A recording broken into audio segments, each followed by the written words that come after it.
7 బ్యాగులున్నాయి, మొలకతే లేవు. నేను ఇక్కడ శివశంకర్ కిరాణా అండ్ పెస్టిసైడ్ దుకాణంలో తీసుకెళ్లాను.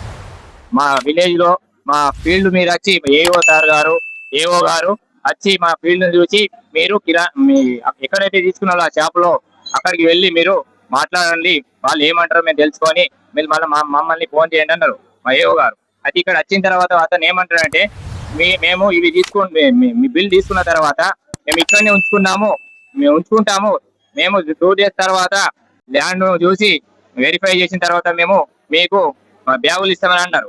2 రోజుల తర్వాత మాకు ఈ వర్షాలు పడితే ఇప్పటికే 15 రోజులు ఇబ్బంది అయింది. మళ్ళా ఇంకా వెనుకబడ్డ అక్కడ మా విత్తనాలు మేము మా రైతుల గోస ఏ విధంగా ఉన్నదంటే వర్ణనాతీతం. మేము వచ్చిన తర్వాత ఇక్కడ రెస్పాన్స్ కూడా లేదు. మాకు బ్యాగులు ఇస్తామంటే ఇప్పుడు అలకాలంటే కూడా మాకు పోవడానికి మా గోస చూసి తర్వాత ఇక్కడ వచ్చిన తర్వాత మాకు బాధ కలిగి మేము ఆత్మహత్య చేసుకున్నారని ఇక్కడ ఈ చెట్టు పైన ఎక్కడం జరిగింది.